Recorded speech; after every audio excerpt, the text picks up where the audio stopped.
It's Red Eye Radio. Gary McNamara and Eric Harley talk about everything from politics to social issues and news of the day. Whether you're up late or you're just starting your day, welcome to the show. From the Uniden America Studios, this is Red Eye Radio. All across America, we are Red Eye Radio. We is me, Gary McNamara. He's Eric Harley. Hello. Good morning. Welcome. GOP convention, day number 2. Our analysis so far is that the Republicans are on message and messaging effectively. You know, it's part of our frustration over the years has been just that. In fact, when it's been quite easy, I don't think it's been easier than it is right now. But it has gotten easier and easier as the left has gone further and further over the top. And we've said, look, all you have to do is point. All you have to do is do this. All you have to do, the ads are put together for you. I don't know how many years we've been saying that, but it's a number of years we've been saying that. And still, they couldn't walk through this massive door that had been opened for them as a party. That's the Republicans we're talking about. And that was our frustration, is that it wasn't rocket surgery. We didn't have to go too far. We didn't have to go too far in order to make that happen. And everybody could see it. We couldn't understand why the party couldn't get it together. And what you see here is not just the Republican Party on stage, but so far over the first 2 nights, what have you seen? It hasn't been the establishment. You're not seeing establishment Republicans. No. And I'm absolutely great with that. I don't mind someone who's been there for a while if they're in line with what today's message should be. But these are not, so far, establishment Republicans on stage. Tonight, it'll be J.D. Vance in the primetime slot, in the big slot, to close the third night. And then, of course, tomorrow night, President Trump will close the night and close the convention itself. You're not talking about an establishment. You're not talking about old school Republicans. These are, for many people, outside the crowd of wonks like we are, our audience is, and people who pay close attention on a daily basis. America is seeing fresh faces. They're seeing different faces. They're seeing new faces. To us, Ramaswamy isn't exactly new, but Sarah Huckabee Sanders isn't exactly new, but they are the future of the party, and that's the point. And for a lot of people, they are fresh faces. They're not Mitch McConnell. They're not, and I know he's not even involved anymore, John Boehner. We don't like messy. It's not that, and I think that's important, because I think it needs to also show, because clearly this is what the message of the convention is, and the underlying message. I think let's unity's one thing. I think unity within the party certainly has to be the point. But really, it's not about unity as it is, hey, the door's open. And that's so far, again, we're halfway through it. But so far, that's been the message, and it is not the establishment on that stage. Let's put it into perspective here. These people are a hell of a lot younger than I am. Ramaswamy, 30 years younger than me. Wow. Yeah. J.D. Vance, he's 39. J.D. Vance. He's not even 40. Not even he's 40. A kid. No. I have children older than him. Yeah, he's 29 years younger than I am. Wow. And I love that. It's the youth coming in, and for the most part, they're conservative. By the way, I saw that in constitutional. I think it was the Washington Post. One of the connections that he's making. He's 39. One of the connections he will make is the fact that he's 39. So it is a generational thing. And look, we'll only know in November, but I think it's a great approach. Here's Governor Sarah Huckabee Sanders. I'm Sarah Huckabee Sanders.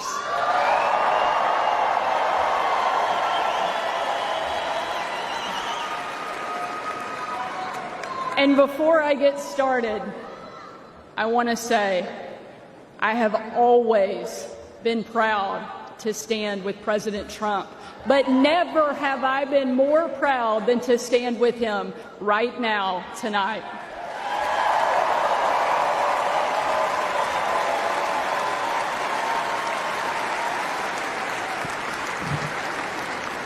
Not even an assassin's bullet could stop him.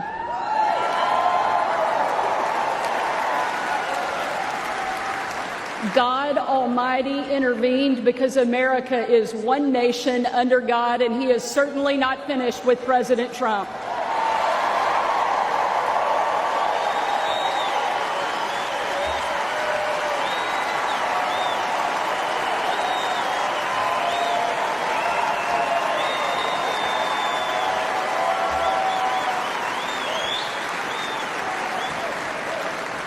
And our country is better for it.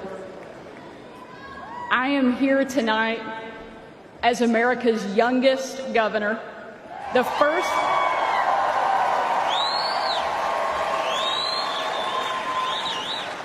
first woman to lead the great state of Arkansas.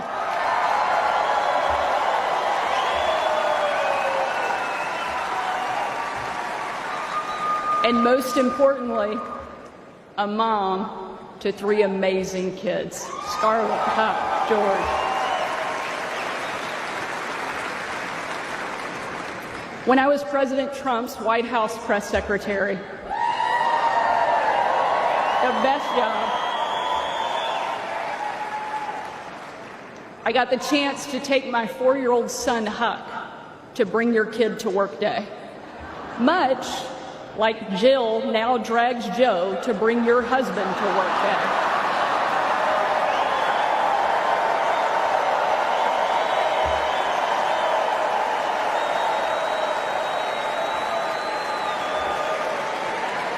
And while I was briefing the president on the upcoming event in the Oval Office, all of the kids who were attending that day gathered in the Rose Garden, getting ready to meet him.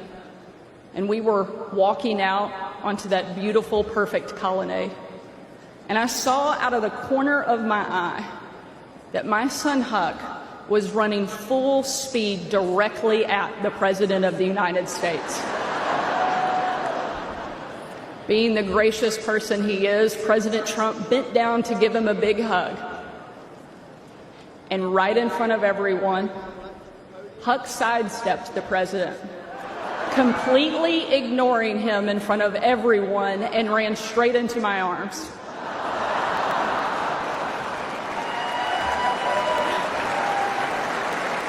For my 4-year-old son, the most powerful man in the world had nothing on his mom.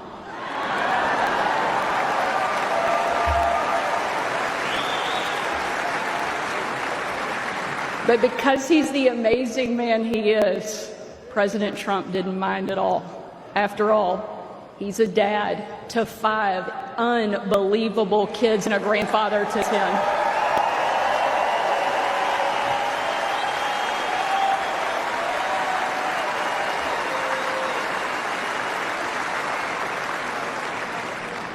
And while that story is certainly a special memory for my family, it's an even greater reminder why I support President Trump, not for me, not for him, but for my kids and for yours.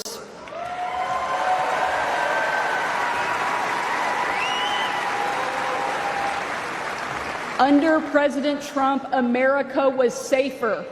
The world was safer, and it felt like the next generation would have a chance at the American dream. President Trump did the job that Kamala won't and Joe Biden simply can't.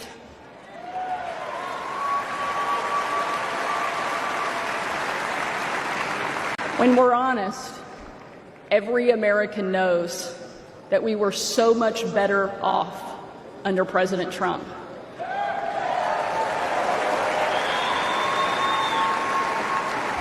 So tonight, I don't want to just speak about President Trump's successful policies.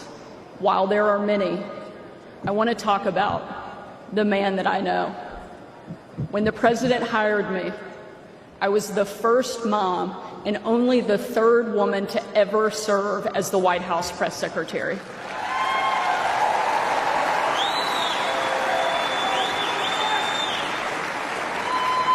And in that role, I endured relentless attacks from the left.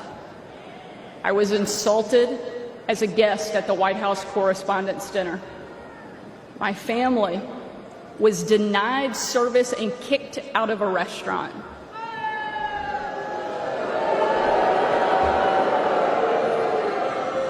And a parent at my 3-year-old son's preschool spit on my car. And in those moments, it was President Trump who defended me.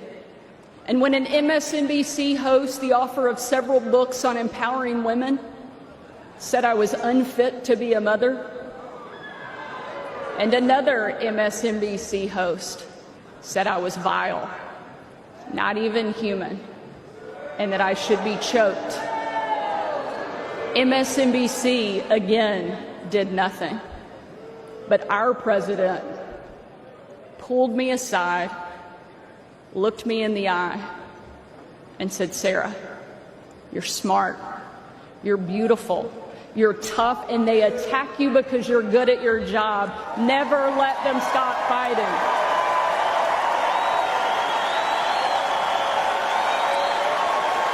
Thank you, Mr. President. Thank you.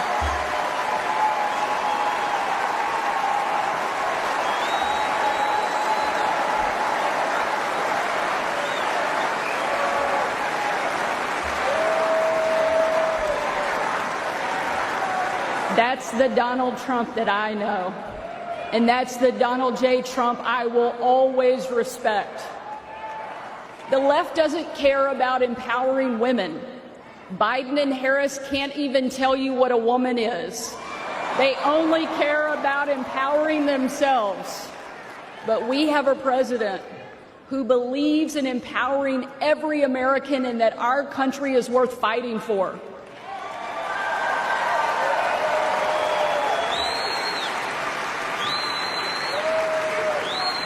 For the last 4 years, Republican governors have been leading that fight and doing what Joe Biden refuses to do. We've deployed the National Guard to the border. We've cracked down on crime and drugs. We cut taxes to give hardworking Americans a break from Bidenflation. And we empowered parents with universal school choice across the country. Donald Trump was the very first president in my lifetime to take a hard line against China, and I'm proud to be the first and only governor in the country to kick communist China off our farmland and out of my state.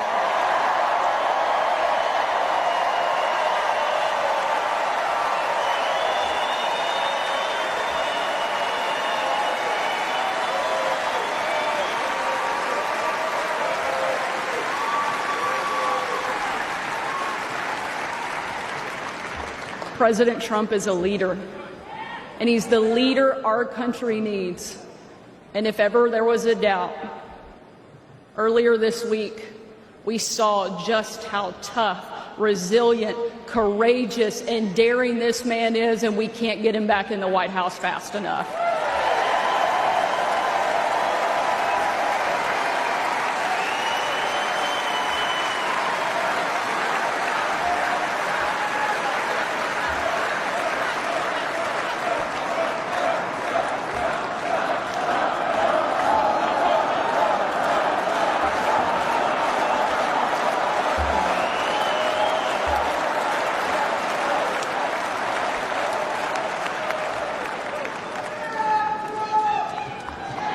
Ladies and gentlemen, we are not called to stand still in the face of great danger. You and I were put on this earth at a moment in time to charge boldly ahead. We cannot know what the future holds, but we know damn sure who holds the future in his hands.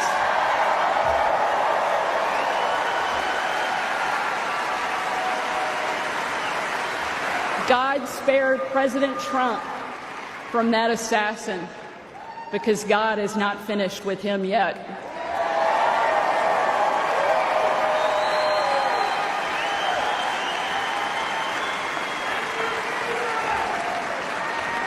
And he most certainly is not finished with America yet either.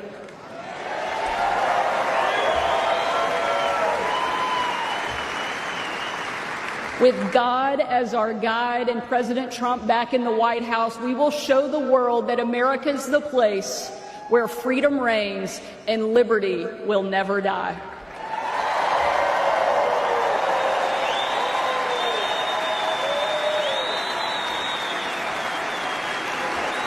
Ladies and gentlemen,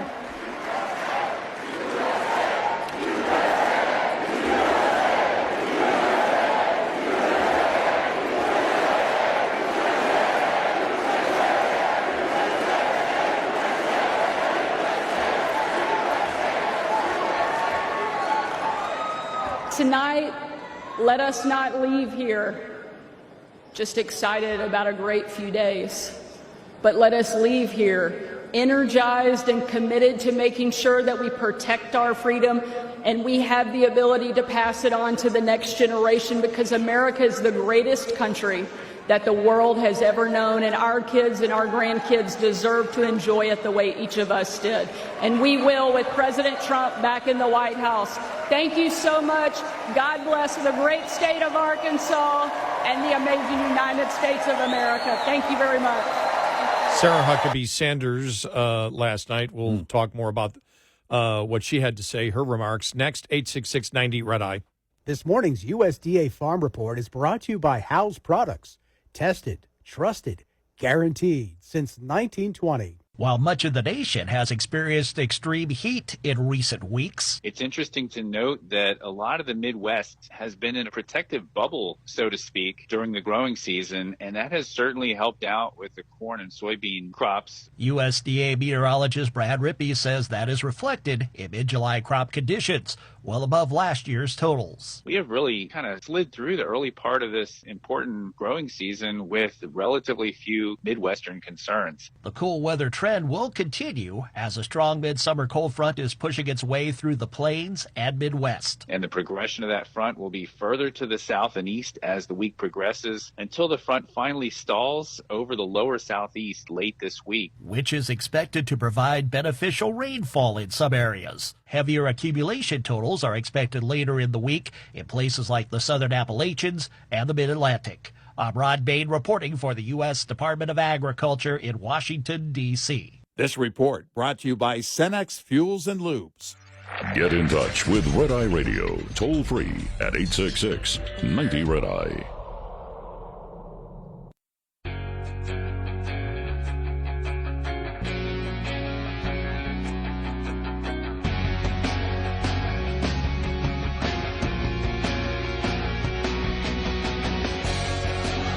It's Red Eye Radio. He's Eric Harley, and I'm Gary McNamara. Welcome and good morning. When you, Sarah Huckabee Sanders, 41 years of age, and you had brought it up, you said what you don't see is the establishment. You don't see, right? Like McConnell or Cornyn or things like that. In fact, coming up on the bottom of the hour, we'll hear from Nikki Haley, who's the oldest of the bunch at 52.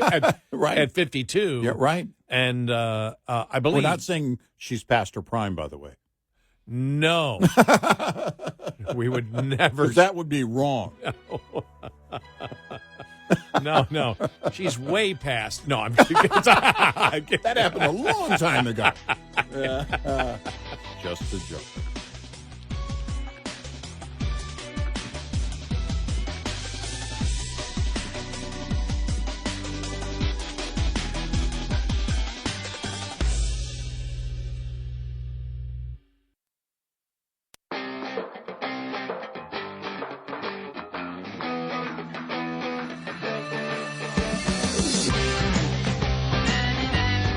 Links to everything Red Eye on the website redeyeradioshow.com.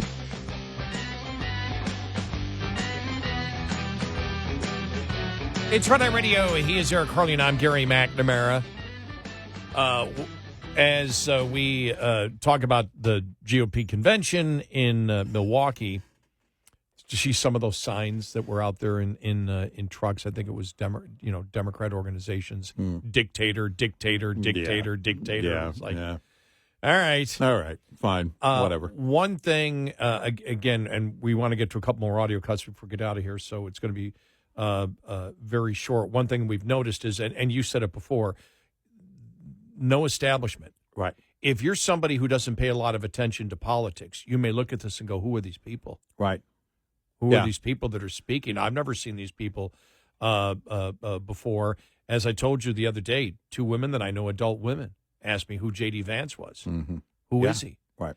And they had no idea. Right. And one of them she called me up later on and said, oh, I'm sorry. I think I know who he is because I follow him on X. Like, okay. So apparently she saw something one time, but still didn't know. Right. People don't pay. Talk radio audiences, our audience, you're paying attention. You know who all these people are. Right. But remember, every single election we're going to get to October. Think about this. We'll get to October. It'll be October 20th. And we'll be on here and it's like 7% of the people are still undecided. It's like, ow! Because they don't know. And they interview these people. Well, I mean, they just don't. They don't keep up. I've seen this Trump guy, and he seems to have some good ideas. What's his name? David Trump. Okay. And Biden is that the president? Yeah. He seems to be angry. Yeah. Oh, you want to know how the RNC knows they're winning? I went to RNC Research, their Facebook page, where they post audio cuts. Right. They have some audio cuts of the convention. The vast majority of audio cuts is the president's speech yesterday before the NAACP, where he was really angry. Yeah. They want to post Biden. Oh, yeah. They're not trying to hide Biden at all. Right. And I did hear a couple of people I know. I got to ask my buddy Jeff posted that he was watching MSNBC. He said they're hardly covering any of the speeches at all. Because they know if they could tear it apart, they would be all over it. Yep. And they can't tear it apart. Let us play, because this happened, was it late last week, right? When you had Nikki Haley was invited. Or did that happen post? That was over the weekend. Attempt. I think it was after Saturday. Was it after Saturday? Maybe we had just learned about it after Saturday, but I seem to remember it being after Saturday. But she endorsed Trump last week, was invited to the RNC. Here's part of her words from last night. We should acknowledge that there are some Americans who don't agree with Donald Trump 100% of the time. I happen to know some of them. And I want to speak to them tonight.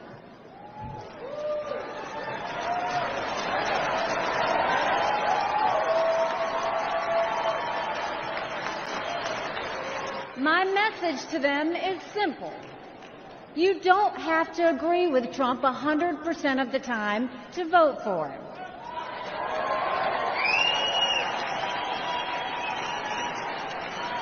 Take it from me, I haven't always agreed with President Trump. But we agree more often than we disagree.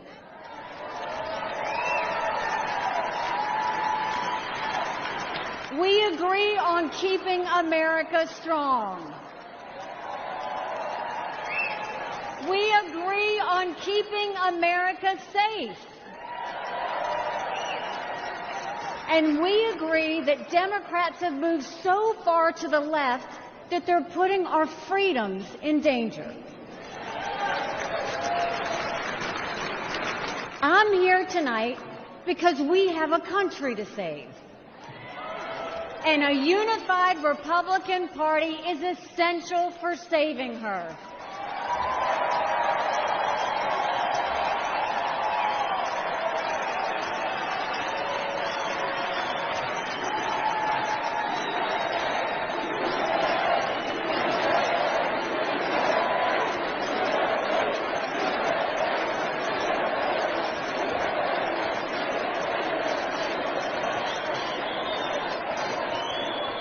For those who have some doubts about President Trump, I want to tell you a few things about the Commander-in-Chief I know and worked with. As ambassador to the United Nations, I had a front row seat to his national security policies. We sure could use those again.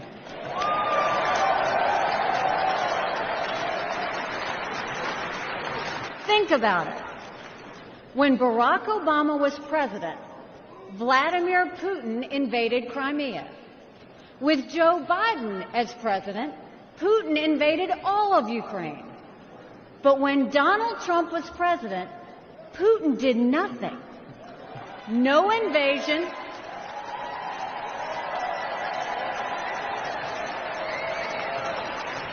No invasions, no wars. That was no accident. Putin didn't attack Ukraine because he knew Donald Trump was tough. A strong president doesn't start wars. A strong president prevents wars. There you go, Nikki Haley. And that's a very, very strong message, by the way, for those that say that Trump is an isolationist. Right. And that makes a point right there. He's not an isolationist. Because if you're an isolationist, then the opposition, your enemies will take advantage of you. Right. Let's go to Mike Johnson, who also spoke, the Speaker of the House last night. Good evening, my friends. What an amazing crowd, and what a great time it is to unite our party and to send President Donald Trump back to the White House. That's what we're going to do. But we're not just uniting as Republicans. We're uniting today as Americans in the wake of the assassination attempt on the life of President Trump. Everyone hear me clearly and listen to me at home and make no mistake. The House is conducting an immediate and thorough investigation of these tragic events.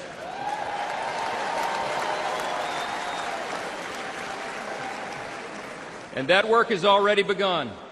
The American people deserve to know the truth, and we will ensure accountability. I promise you that. I promise you that.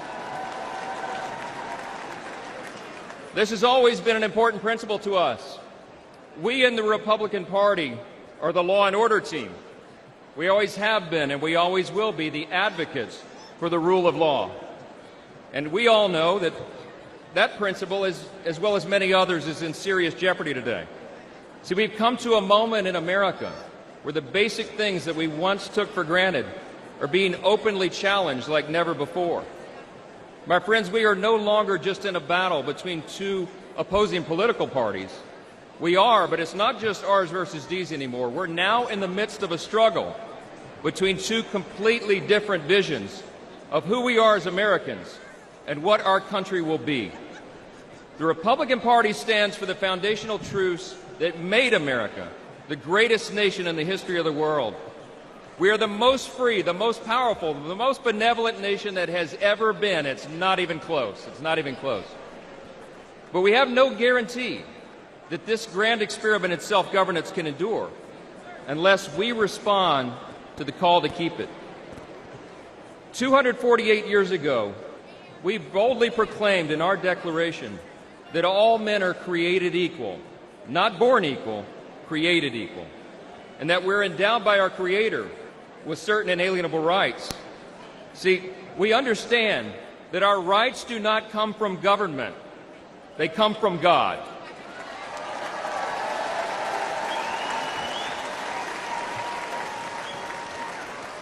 There's another thing that we recognize.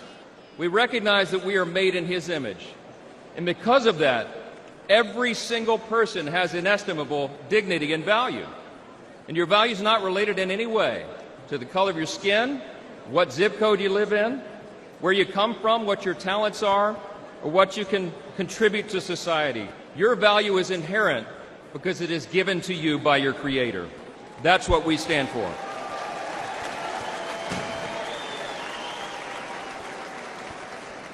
I speak a lot about what I call the 7 core principles of American conservatism. What do we stand for as Republicans, they want to know?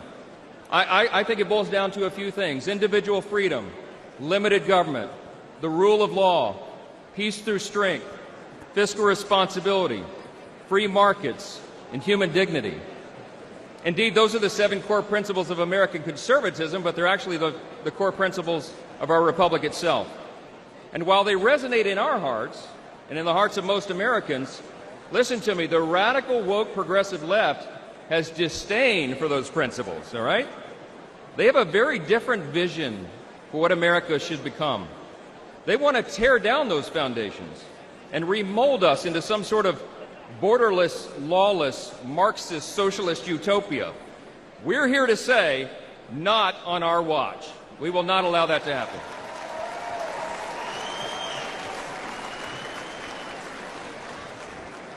It was just 3 weeks ago that Kelly and I dropped off our oldest son at the Naval Academy. That's right. In 4 years, he'll graduate, and he'll join the 1.3 million active duty service members who bravely defend our country. We're so proud of Jack and all our children, but like most parents today, we're concerned about their future. America can't risk 4 more years of Joe Biden's weakness that has invited so much aggression by our enemies. We can't survive the dramatic increases in violence, crime, and drugs that the Democrats' policies have brought upon our communities. And we cannot allow the many millions of illegal aliens they've allowed to cross our borders to harm our citizens, drain our resources, or disrupt our elections. We will not allow it.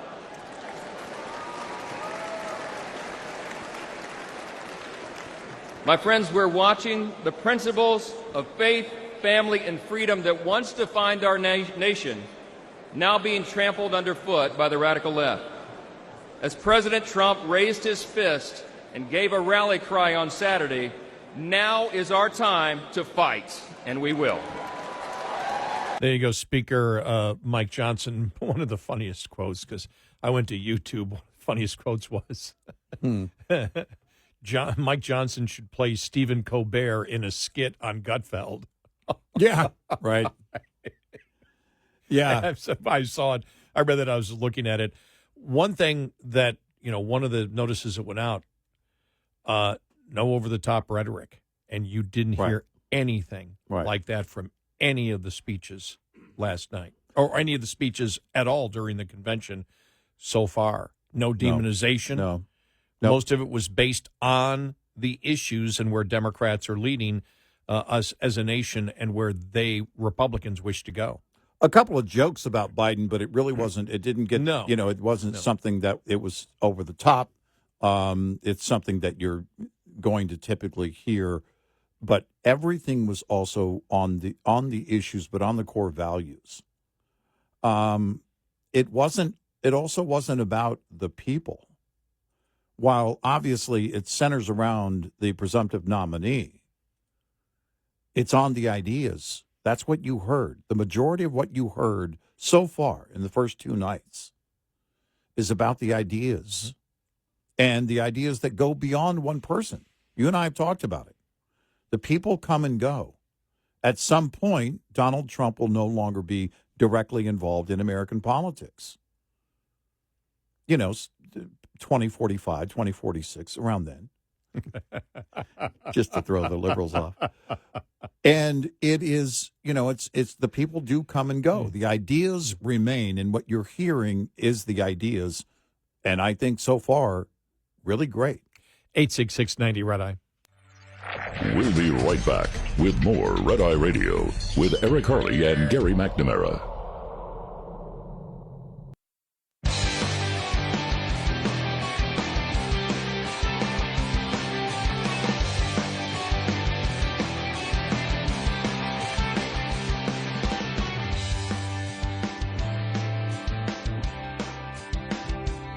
It's Red Eye Radio. He's Eric Harley, and I'm Gary McNamara. 2 interesting things here.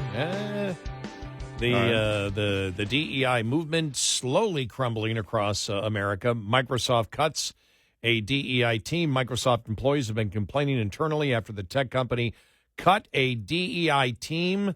In response, a team leader wrote an email saying he was disappointed that the company no longer saw DEI as business critical. Well, they don't see it as business critical. No. They don't see it. Nope. And John Deere announced it will be getting rid of nearly all of its DEI programs and policies in favor of, now get this, quality-based workplace. What? What is wrong with them? What are they trying to make money? What are they trying to stay in business? Is this what it's come to? They said they will commit to prioritizing quality and customer trust over DEI initiatives. There you go. Yep.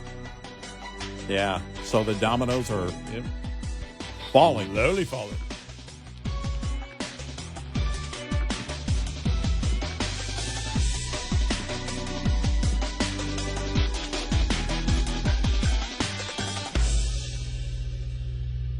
This is Red Eye Radio on Westwood One.